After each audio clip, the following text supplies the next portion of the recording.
Hello, everyone. On this Tuesday, June 28th, I'm Stephanie Haney, your legal analyst and digital anchor here at WKYC 3 here in Cleveland. We are here with a special edition of 3 News Now and Legally Speaking, talking about the news of the day, what is happening with Cleveland Browns quarterback Deshaun Watson and the disciplinary hearings that just got underway today. Of course, as a reminder, this is stemming from the sexual assault lawsuits that were filed against Deshaun Watson. Now, what we do know, to bring you back up to speed, there were 24 lawsuits filed against Deshaun Watson. There was also a conversation about 2 more forthcoming lawsuits. That was from attorney Tony Busby, who represents the women who have accused Deshaun Watson of this sexual misconduct. Now, since then, attorney Tony Busby has said that all but 4 of those cases has settled, and now we are in a situation where the NFL disciplinary hearings have begun. Those began today. So here with me to talk about that process and what we can expect, we have 4 attorneys joining us today. We have, to my left, Henry Hilow. We've got Adam Vanho. We have Kani Hightower and Ian Friedman here. Thank you all for being here today. Appreciate your time. Thank you. Now, as we start this discussion, one of the first things we're going to be talking about is the possibility in any of these adversarial situations. This is not a judicial process, yes, but the disciplinary hearings are similar to it. What is the possibility that we see a settlement before these disciplinary hearings even come to a close? And I'll start with you, Henry. What do you think about that? I don't think the likelihood of a settlement will occur now that they've started. There's a lot of public attention in this case. There's public pressure. And if you take the temperature of the community and the public at large involving these allegations, I don't see that happening. I think that's one of the reasons the NFL floated out what discipline they wanted, to put pressure on the situation, to let them know that if there was a ruling different, this is what they wanted, because they want to show a strong face to the community with respect to what they believe took place here. Okay. Anybody else have an opinion they'd like to share on that? Adam? I think the time to have come up with that settlement has already passed at this point. If I was Deshaun Watson and his legal team, I would probably be trying to push and still see if you could get one, because at least then they know what the end result is. At this point, it's up to a former federal judge. There's no predictability at this point. We know what the NFL is asking for, but there's nothing that limits the judge to actually sticking to what the NFL wants and not saying, I'm going to impose a more serious consequence. So if I was Deshaun Watson and his lawyers and the NFL representatives, I would definitely be in a room right now talking and saying, can we come up with some middle ground?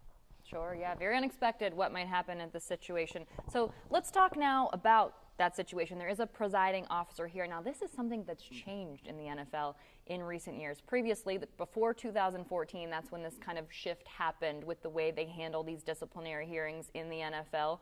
Roger Goodell was the judge and jury in these situations, the NFL commissioner. Now, we talk about the situation where Sue Robinson, a former federal judge, is now presiding over these cases.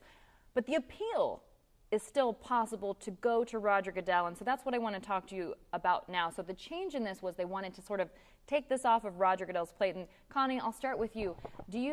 How do you think this speaks to fairness in the situation, that it could still ultimately be up to Roger Goodell and the NFL? What happens here? I still think that there's an element of fairness, and when we look at Sue Robinson as looking at the cases now, she's looking at it from a little bit more of an objective standpoint. Maybe she doesn't know the history. Maybe she doesn't know a lot of what the league has done otherwise. But certainly somebody should have the right to be able to raise an appeal to the man who has all of the knowledge of what has happened in how many of these cases, whether he was directly involved or not. And so it makes sense to me to have somebody who's a little bit more neutral first, and then if there's an appeal, then the person who really knows it and knows all the cases will have the ability to see if this has parity, if it lines up with how the other cases have. Okay. Ian, do you have anything you'd like to share on that? I mean, I agree with my colleagues here. I mean, the finding of fact from the judge, there's a lot of claims here. There's a lot of information that needs to be sorted through. And I think that the judge is the right person to do that. So I like this mechanism. I like the change in the procedure that they implemented. Going to Goodell, and you were asking earlier, should there be a deal? I don't know how the NFL does come up with a deal. I don't know how Roger Goodell gets it right. If he appears too soft in this climate today, as it should be, he's going to be seen as going too light on this and not taking claims of sexual assault seriously. If he goes too harsh, might that be inconsistent with, previous penalties in the league? It's not an enviable spot. So I agree with everyone here that, yeah, they're trying to work something out, but boy, that balancing test, that line is a really tough place to find in this situation. As we pass the microphone back to Adam and Henry, too, I'll just also pose the question. It doesn't necessarily have to be Roger Goodell. He can punt this opportunity for an appeal to a designated officer. I'd love to know if anyone thinks that's what he should do. I think he should bring somebody in from outside the NFL to do this. I think Roger Goodell's credibility in handling disciplinary matters in the past is seriously questionable. Also, you have to think about the fact his boss is Jimmy Haslam and the other owners of the league. So would it be better for him to bring somebody else in to look at if there's an appellate issue, whether or not everything was done correctly or not, and have somebody else that's outside the league that doesn't have that league mentality come in and review the claims, review any kind of issues, and make a decision, and then the league itself adopts whatever that decision is and agrees to adopt it. I just think Roger Goodell in recent years has not handled player controversies the best way, and I think it would be beneficial to have somebody else step in. Okay. Henry? You brought up an excellent point before when you refer to Sue Robinson as a former federal judge. As a federal judge, you have the authority and the power that goes with that prestigious office in our communities. She is there because she's hired by both the Players Association and the union. Her contract is a 2-year contract. If at the end of the day either side dislikes the decision she makes, she can be terminated with a 120-day notice. So when we talk about a person that's not under pressure, and then ultimately the ultimate decider is Commissioner Goodell, and who pays his salary, $44 million a year. And he has to balance, I agree with Ian Friedman, I agree with everybody here, but those owners, he works at the behest of the owners, and quite honestly, he hasn't done a good job with Bob Kraft, with Snyder. I mean, he appeared before the Congress last week and said he was unaware of many of the things that were going on, and he's a $44 million commissioner. Yeah. Ian, what would you like to add there? So I agree with everyone, and I think, though, to take off my lawyer hat for a minute and look at what is the reputation of the league and how is the league going to look at this, this is the opportunity. I hear it from the lawyer's perspective. I agree 100% that he should give it to someone else, right? It's going to be hard to get it right.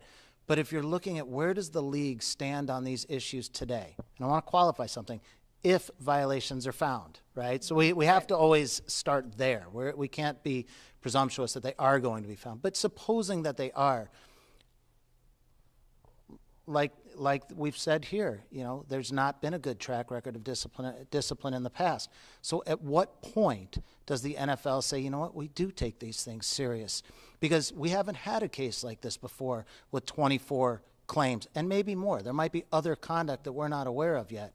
So I'm going to part a little bit. I'm with you guys on the procedure. I'm going to part a little bit because I think this is an opportunity to send out a very strong message that if these sorts of violations are proven, that this is not acceptable in this league that appeals to the entire world. So I just see this as an opportunity, and that's why I really look forward to seeing what happens here. Can I jump in? Please, yes.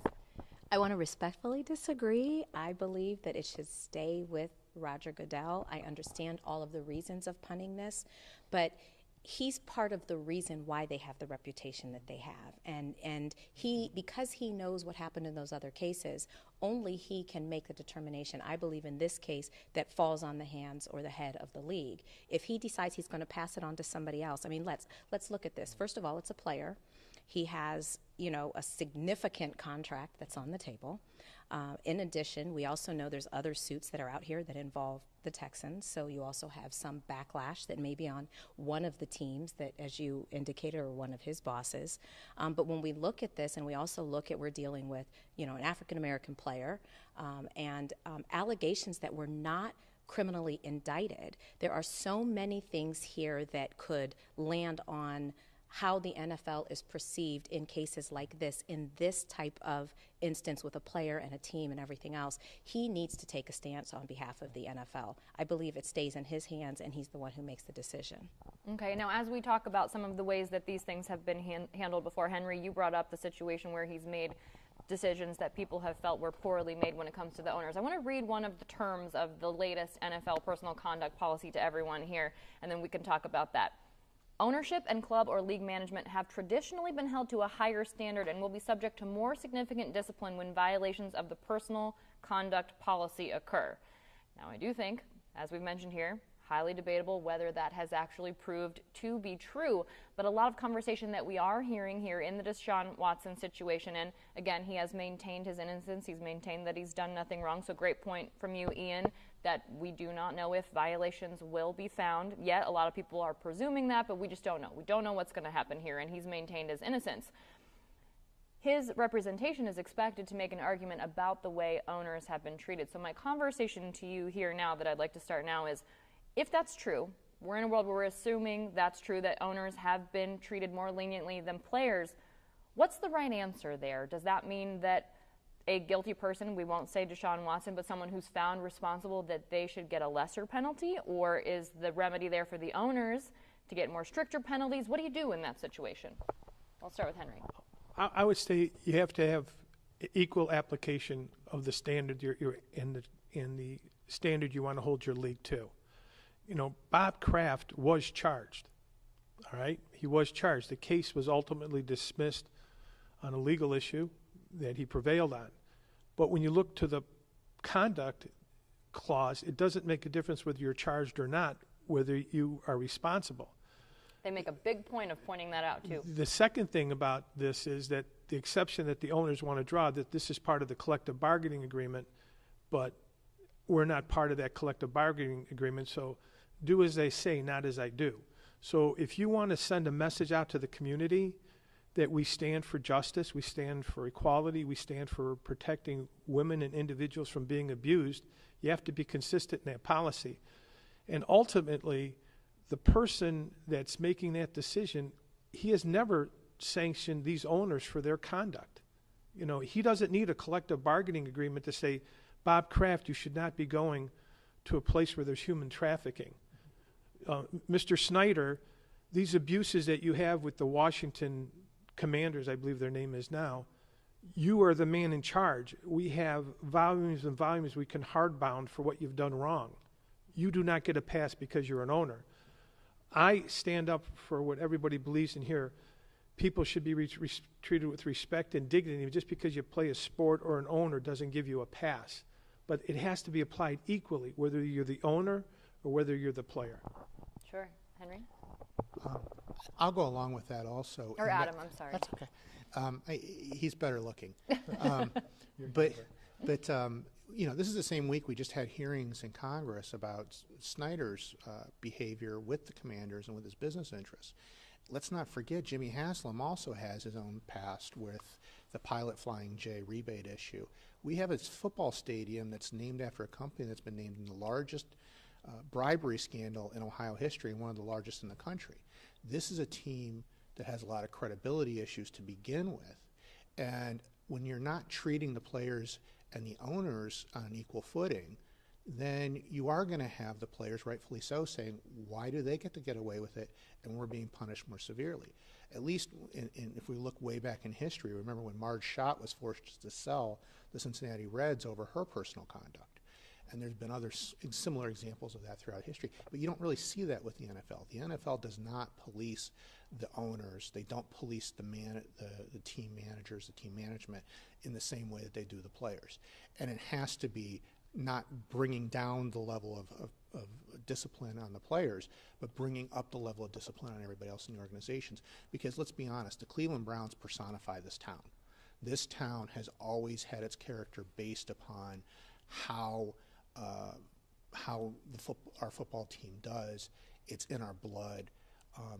And if our players are out there and our owners are out there, and this is true for every other big football city, then it does wear down on us. I mean, I remember growing up in the 80s and 90s, and parents around this town always wanted their kid to be Bernie Kosar, always wanted their kid to be Bernie Sipe. You know, you can knock Baker Mayfield all you want for his football, what happened on the field, but he was an honest, good guy. And so the idea that the Deshaun Watsons, the Snyders, the Krafts are bringing down what should be an honorable or a good thing for our kids to look to, for our families to look to, our communities to look to. I think they need to raise the bar, and sadly they haven't done it. They keep promising to do that, and that's my fear with the Deshaun Watson case is that in the years to come, if they don't set the bar high now, they're never going to be able to reset it, or at least not for the foreseeable future. Okay. Now, as we continue this conversation, you want to talk about sending a message. I want to talk about the representation that the NFL Players Association has hired for Deshaun Watson. It is attorney Jeffrey Kessler, and this person, big name in this space. He's been involved in a lot of cases in the area of NFL discipline. He represented the NFLPA on behalf of Ray Rice, Ezekiel Elliott, Adrian Peterson, domestic violence issues there, Tom Brady and Deflategate and the Bountygate players. You know, according to reporting, it is said that they only bring him in for the most significant and contentious issues. Certain lawyers, we know in this field, you get a bit of a reputation, I guess, for certain things. Do you think the NFLPA is sending a message here? Connie, do you have something you'd like to say on that? Sure, I think they're sending a message. First, they want to make sure that everybody believes that Deshaun Watson had a fair shake and that he had quality legal representation. So why not get the person who is given the most intense cases, you know? And also, we can't forget for 2 seconds that the players are hot commodities. I mean, they are the reason why people pack these stadiums. They don't pack them for the owners. They don't pack them for a lot of other people. They pack them for the players. And so in order to ensure that when Deshaun Watson finally steps foot on a field, whenever that will be, if ever, that the fans will be able to watch and will be willing to watch, they have to make sure that the process is fair. They give him the best legal representation. Excuse me. They've brought in the federal judge, and that they follow this process to the T, because it matters to them reputation-wise, especially for the Browns. Okay. Ian, what would you like to say about that? No, I agree with Connie. I mean, you have to make sure that from all views that this was a fair process, every direction. And I will just be very short in this, because I think it applies to all facets of law. You want the very best lawyers at the most difficult times in the most controversial cases, because you don't want cases decided on skill of lawyers. You want it decided on the facts. And if you bring the very best to the table, there's going to remain a focus on the issues, and that's where this case needs to be decided. So I'm glad that this is where he came in. This is the complex issue that calls for that sort of skilled litigation. Okay. We've got just a couple minutes, and I have one more question I would like all of you to weigh in here. There's been some conversation on social media about whether Sue Robinson should consider that any determination she might make in this disciplinary hearing, the impact that it might have on these 4 outstanding lawsuits. Do you think that that's a fair thing to ask of Sue Robinson in this situation? I'll start with you, Ian. Yeah, so it's certainly something people are curious about, right? That's why we're talking about it. But I think this judge, who's been around for a long time, is going to do her job. And this is not the first time that this judge has had to decide an issue that may have implications in another arena. So this judge is going to look at what is presented to her. She's going to look at the facts, apply them to the league code to determine whether or not there are violations, and she's going to stick strictly within the parameters of that obligation. Okay. Connie, what's your take on that? So in this role, she's not, I mean, she was a judge, but she's being an arbitrator in this role. And so she has a specific neutrality piece that she has to focus on, and that's what she had to do as a judge. I don't think she's going to take consideration of anything that is not before her. She wasn't allowed to do that as a judge, and I don't think she would do it as an arbitrator. Okay. Adam, what are your thoughts? I don't think she's going to really factor in what could happen in the future cases, and I think that probably the judges in those cases in Texas are going to probably limit the amount of information that comes in from the arbitration itself. So I don't think she's going to factor it in at all. Okay. And Henry, we'll end with you. We started with you. Let's close it up. I agree with my colleagues here. I would also say that I believe her opinion will be tailored and fashioned narrow to the issues here, used strictly for the purpose which she was retained and hired to do. And I don't think she'll cloud those other cases or allow those cases to be prejudiced in any way. Okay. Well, there is definitely A lot to talk about here, a lot of things that we're thinking about here. I want to thank these attorneys for being here with us today for this special edition of 3 News Now and Legally Speaking, and we will continue to bring you the most up-to-date information on this as soon